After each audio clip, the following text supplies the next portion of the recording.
I'm Sally Ride, American astronaut. I was the first female astronaut in space for the United States. In 1983, I flew aboard the Space Shuttle Challenger. A year later, I flew again into space on the shuttle, and I was scheduled to do a third trip into space when the Challenger tragically exploded. Well, that ended that idea. I'm here today to talk to you about space.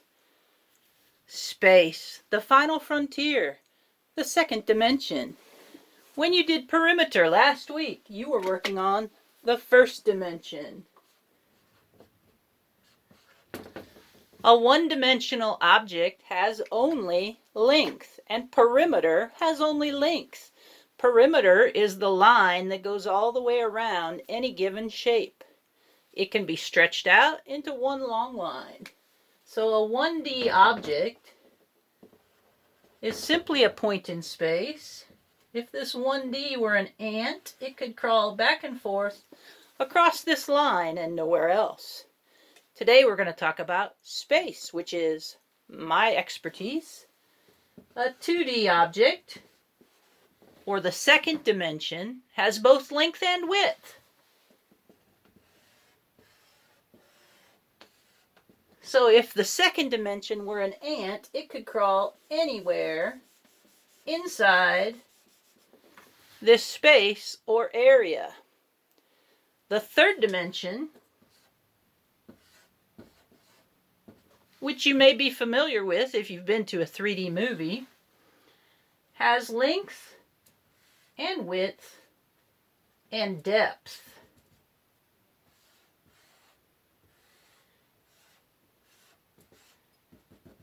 It looks more real because it has 3 dimensions rather than 2.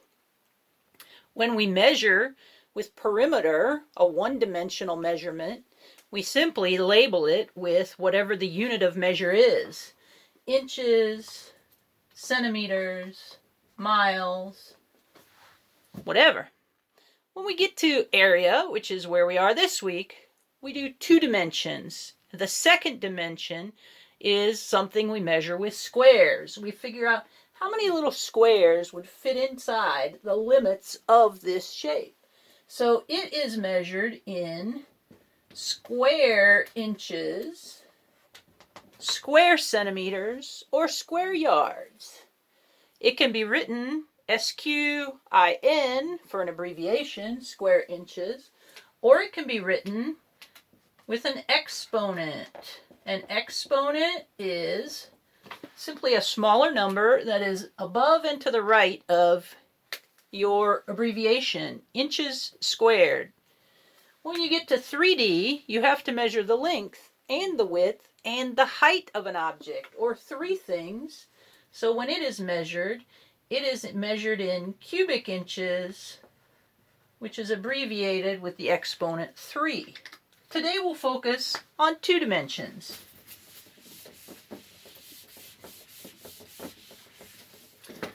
When you learned to multiply in 3rd grade, you used arrays. Oftentimes, you would make pictures with small square tiles, and you would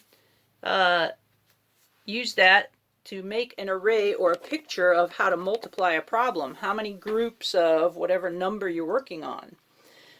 We can use the same sort of thing when we measure area. Here's a rectangle. To know how many squares would fit inside of it, or how many square inches the area is, you would have to either lay your little square tiles on there, or you would have to have grid paper like this one, and you would have to count how many rows are there. The rows go horizontally. In this case, there are 1, 2, 3, 4 horizontal rows, and then you would have to count how many are in each row. So we have 4 inches, or 4 rows, and there are 1, 2, 3, 4, 5, 6, 7, 8 columns, or 8 squares in each row. So to find the area, we just have to count 4 groups of 8. Or we learned that that would be multiplication. 4 groups of 8 means 4 times 8. The area of any rectangle can be found by taking the length, L, times the width, W. Or 4 times 8 for this rectangle, which is 32. Now don't forget your label. Since we're measuring both the length and the width to find the area, we have to measure in inches squared or square inches. Just like an array for multiplication, there are 8 rows of 4. 8 times 4 is 32. Does it matter which length or which measurement you use for the length and which measurement you use for the width? Not really, because this rectangle takes up the same amount of space whether I turn it this way or this way. So whether you do 4 times 8 or 8 times 4, you will get the same answer. Now, some shapes are a bit more complicated.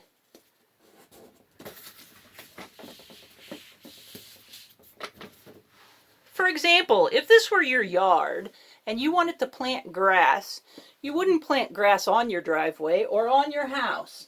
So let's say this is your driveway and here's where your house is, and you need to plant all of this space or area with grass seed. When you go to buy grass seed, you'll need to know how much to buy. If you look on a package, it will tell you how many square feet each package will cover. So, let's imagine for a minute that we're going to take our yard and we are going to cut it into shapes we know. This is a very irregular shape, but we can cut it into rectangles. I'll start by cutting off this rectangle. This rectangle has a measurement of 2, let's say that's yards, by 4 yards. If it is a 2 rows of 4 or 2 by 4 piece of your yard, then the area of it would be 2 times 4, which is 8. For that part of my yard, I'd need 8 yards squared. For this part of our yard, we'll cut another rectangle that is 2 across this way and 4 this way. So again, this rectangle and this rectangle would be identical. This one is 2 by 4, this one is 4 by 2, both going to be the same thing. 4 times 2 is also 8 yards squared. Now I'll cut off the back part here. This is only 1 high, and I'm only going to measure to this point because this part has already been measured. I don't need to count that again. This is 1, 2, 3, 4, 5, 6 yards by 1 yard, or 6 yards squared. Then we have this last part of our yard, which is 2 across this way, and we start here to count 1, 2, 3, 4, 5 on this side.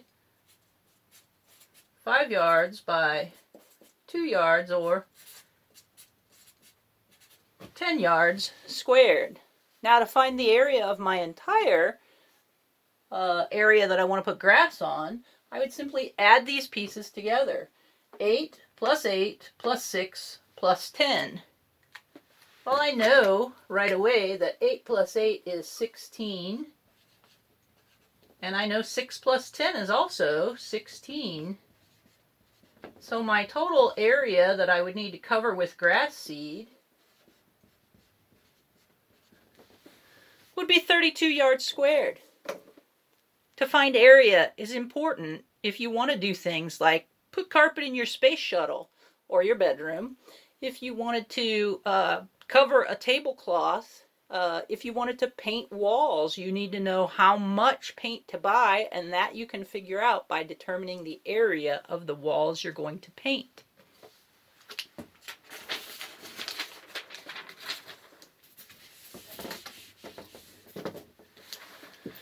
So let's move on. The next shape that we're going to talk about is a triangle. Not everything can be made into rectangles. Here I have a triangle. It's also measured in squares, but you can see that it's hard to count the squares because some of them are cut apart into pieces. So what do I do with this? Well, what I do is I draw a rectangle around it. I start at one end of the base. I draw it exactly as high as the tip of my triangle, and I go as far as the other end of the base. I draw a rectangle around my triangle, and the triangle fills up exactly half of the rectangle. Does the rectangle look half filled? Maybe it doesn't to you, but if I say this is one part and it is exactly the same as this, and here's the other part of my triangle, it is exactly the same as this. These triangles are exactly the same as this one, and two of them will fit inside of the rectangle. So if I can find the area of this rectangle, then I can take half of it. Half of the area belongs to this triangle, and half belongs to this triangle. So let's see if I can determine the measurements or the dimensions of this rectangle.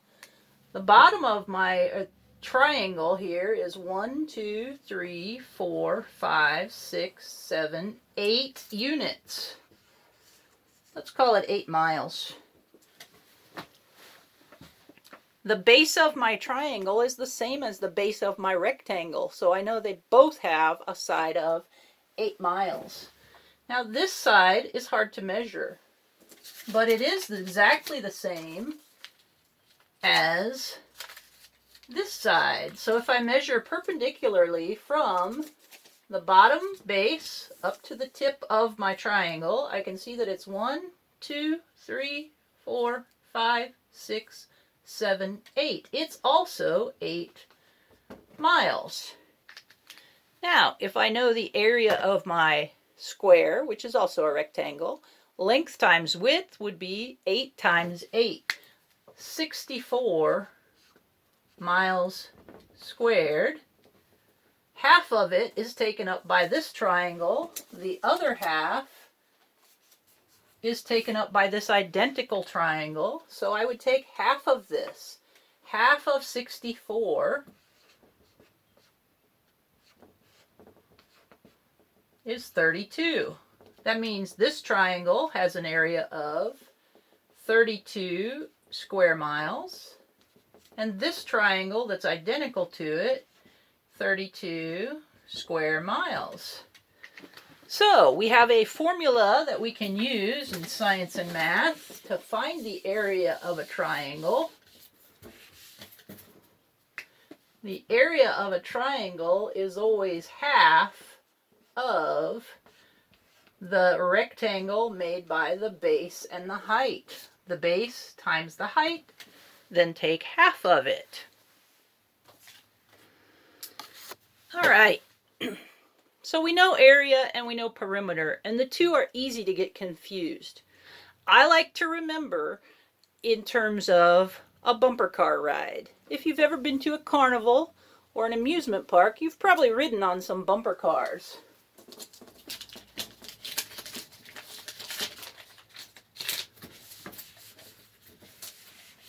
The bumper cars would not stay where they're supposed to without some sort of railing or boundary. The boundary around the bumper cars is the perimeter. The perimeter